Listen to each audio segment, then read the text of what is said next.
Hi everyone, Matt from Peak Creative here. Almost immediately after posting my video yesterday showing off some of my studio equipment, I got a couple messages that were basically like, show me the guitars. So I'm going to show you our guitars today. Starting with our bass guitar, we've got a Fender Precision Bass. Uh, Great guitar, cranks out the low end, classic. When we record bass, I often use a DI. My DI of choice is the Rupert Neve Designs DI. This is also great on guitars, but I use this pretty much always on bass. Even if we're using a bass amp, I will typically run a second signal through this. It gives us a lot of options during mixing. Up next, we've got just an inexpensive, I call it a banjitar. It is a banjo that is tuned like a guitar. After that, we've got a spalted maple ukulele and a small Yamaha made with mango. And then up next, this is a little Taylor guitar. And this guitar is constantly tuned in the Nashville tuning. Now, if you don't know what Nashville tuning is, hop onto my YouTube page and you'll see it's a great way to really add a lot of richness to your recordings. And this is a Taylor guitar. I've had this guitar for about 20 years almost, so the wood is really aging nicely. It's an absolute workhorse. And finally, on the acoustic guitars, really my pride and joy, two Martin Eric Clapton guitars. This one is a limited edition guitar that was personally signed by Eric Clapton. This one is a newer guitar.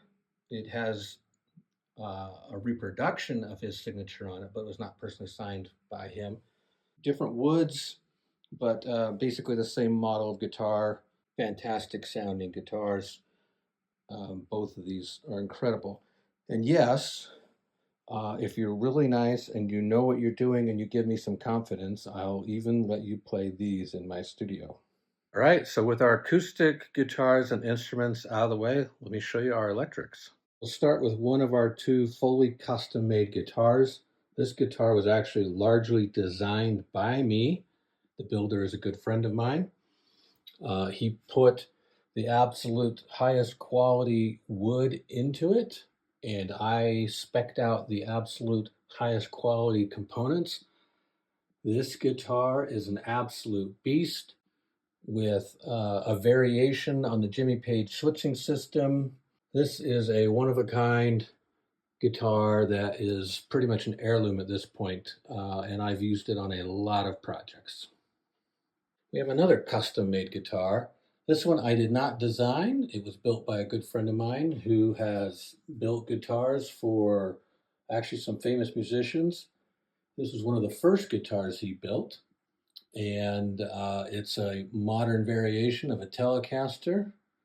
I've got a G Bender device on it, top shelf components, and one of a kind. This is one of two Gretsch guitars we have. I've used it on a lot of tracks.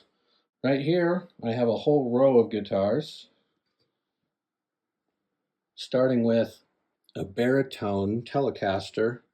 This is a Fender guitar, and it's a baritone, so it is tuned down, so it gives a really nice growly sound. Again, I've used it on a lot of projects. Great way to add some depth to a project by layering different sounds. We've got a Brad Paisley Fender Telecaster. We've got a Brent Mason Fender Telecaster. Here we've got a G&L ASAT Classic. This is another Telecaster style guitar. G&L is the original Fender, if you will. It's a fantastic guitar. Up next, we've got an Eric Clapton signature Stratocaster. Again, just a beast of a guitar, very versatile. This guitar is the G&L Comanche. Again, it's Leo Fender's last take on the Fender Stratocaster guitar. So this was designed by the same people that designed the Strat. It looks and feels much like a Strat, but it has a little bit of a different voice to it. Up here, oh, you'll see my sound treatment. That was actually a t-shirt signed by Jim Marshall, the creator of Marshall Amps. Here we have another Gretsch. This is just a gorgeous guitar. And then we've got an Epiphone Les Paul. This is heavily modified. All of the electronics were ripped out and replaced with vintage specs. And we've got a P90 pickup in the bridge and a Pearly Gates humbucker in the neck position. Moving to our amps, this is a vintage mid-90s Matchless Chieftain. This is truly a boutique amp. It's a 2x12. It has had some customization. On top of it, we have a Dr. Z Z-Rec Jr. You typically play that through the Matchless speakers. And over here, we've got a Fender Princeton Reverb. This is a special edition available only through Sweetwater. This has a 12-inch speaker and is just a gorgeous amp. So one more thing on guitars. Here's our pedal board. This has been simplified and stripped down a lot lately.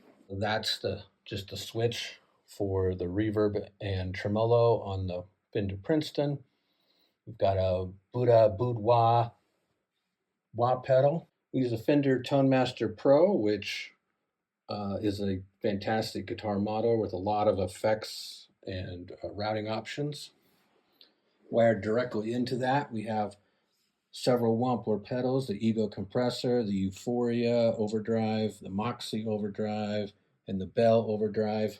Finishing off our pedal board, we've got the Strymon Volante, which is just the most incredible delay pedal I think I've ever used.